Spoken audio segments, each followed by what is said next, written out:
अस्सलामुअलैकुम दोस्तों, तुसी वेख रहे हो पाक पंजाब टीवी ते मैं आ तुहाडा दोस्त अब्दुल वाखद। दोस्तों माशाल्लाह तुहाडे वास्ते दो पेट्रोल पंप लेके हाज़र होए हां। बहुत ही शानदार, बहुत ही बेहतरीन लोकेशन। इंशाल्लाह उम्मीद है कि तुहानू बड़े पसंद आएंगे।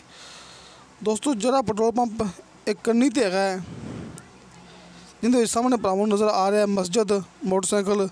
दोस्तों यह हैगा अपना पाक पतन साहिवाल मेन रोड के बिल्कुल उपर।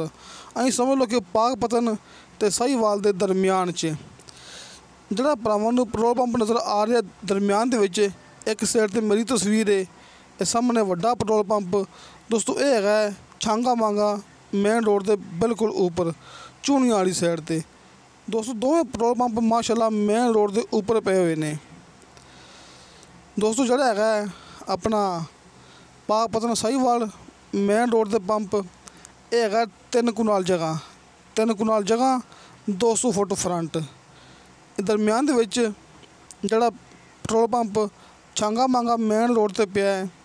दोस्तों यह है 8 कनाल जगह, 8 कनाल जगह, इनका भी 200 फुट फ्रंट।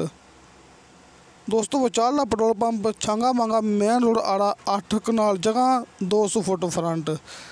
जरा कन्नी तो चलता पे सामने नाल ही 3 कनाल जगह तो 200 फुट फ्रंट।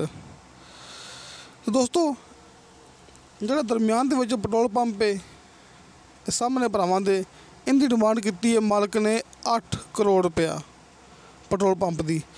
जरा कन्नी तो चलता पाया है, ये तस्वीर थोड़ी मध्यम हैगी है, आपां नूं भाई दिखा रहा है ऑफिस। दोस्तों इनकी डिमांड की है 2 करोड़ 20 लाख रुपया। दोस्तों जड़ा पंप है साहिवाल पाक पतन मेन रोड ते, इनकी डिमांड हैगी 2 करोड़ 20 लाख रुपया। जड़ा दरम्यान दे विच छांगा मांगा चूनी वाली साइड ते पेट्रोल पंप है, उनकी डिमांड की है 8 करोड़ रुपया। कमी पेशी प्यार मुहब्बत हो जाएगा। भरावां नूं मेरी तस्वीर नज़र आ गई सी, भरावां नूं अपना जो ऑफिस है वह भी सामने नज़र आ रहा है। दोस्तों अपना ऑफिस है आरफ वाला शहर कुमारा वाला चौक। तुसीं अपने नाल राबता कर सकते जी। ये दोवें व्हाट्सअप नंबर अपने ने।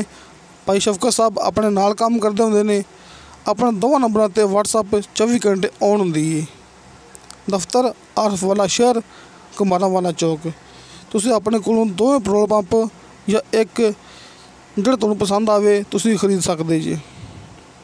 दोस्तों तुहानूं साडी वीडियो पसंद आवे, साडी वीडियो लाइक ते शेयर ये ज़रूर करो। अपने बेहतरीन डॉक्यूमेंट से लेके भेजो, क्योंकि दोस्तों आप माशाल्लाह ज़मीन सेल कर रहे हैं। आप सिर्फ मूवी नहीं चला रहे, आप अल्लाह का शुक्र है पेट्रोल पंप भी तो ज़मीन भी सेल कर रहे हैं।